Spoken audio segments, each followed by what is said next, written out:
Hello, my name is John Howard, and today I'd like to talk to you about needling techniques. Every so often I have students and actually acupuncturists who've been in the field for quite some time come to my clinic, and they observe me and I show them some of the techniques, some of the things I write about, and some of the things I talk about. And they come in and they see what I do. I usually talk about protocols such as the battlefield acupuncture, the snoring protocol, and even do some of the piezo pens. So when they come to my clinic, I show them how to do these techniques and I show them on patients. But that's not all the patients I see. There's patients where I see for other conditions too that don't require those techniques or protocols, and I use regular bottom needles just like the rest of you. One of the things people kept asking me was, what is your technique? What are you doing? How are you doing that? Why are you doing it that way?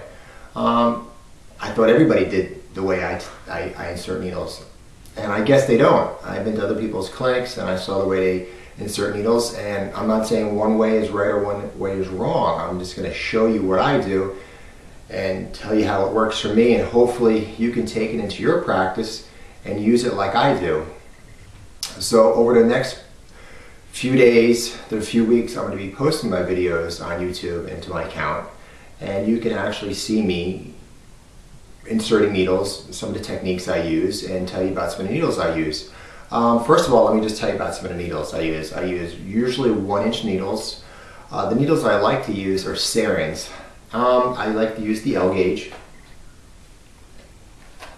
L gauge of Sarins. I like them a lot. I don't like the J gauge.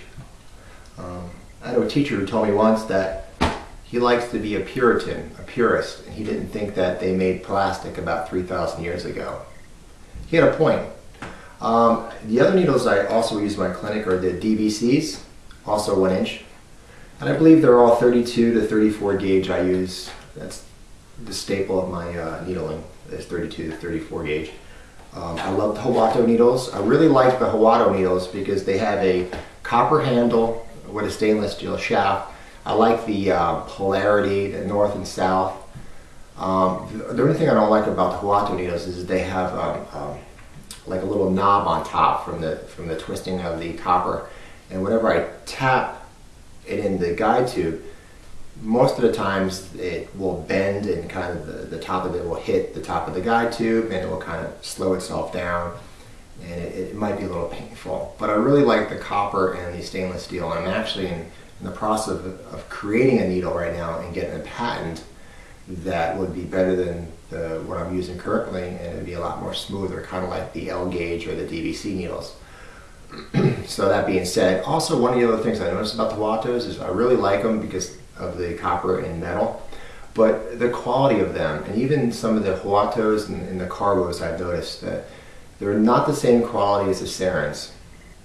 Another needling technique I do is ASP needles. Love them. These are gold. I will show you how I was taught how to properly put the ASP needles in for the battlefield acupuncture protocol, and even if you can use the ASPs on other things too.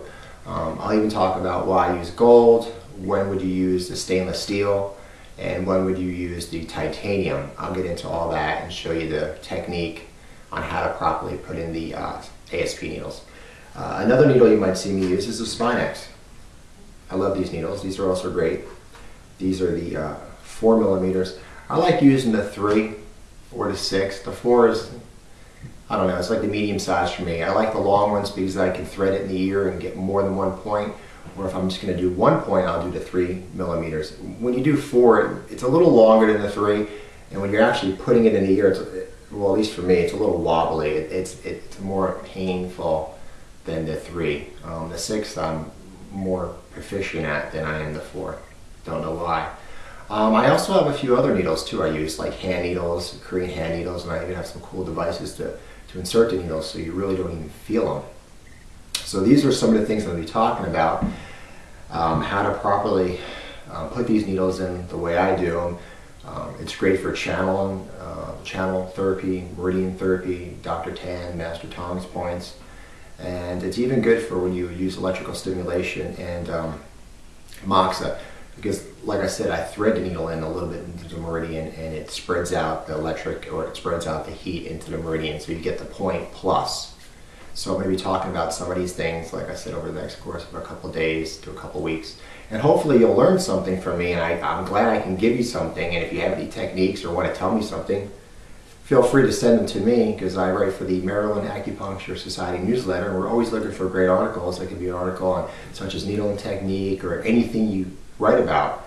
So feel free to contact me through my website, or through YouTube, or through my email address, which is my name, John Howard, 71, years born, at yahoo.com. It's pretty simple. So thanks for taking the time and listening to me tonight. And the next video you'll see is how to properly put the needles in the way I do them.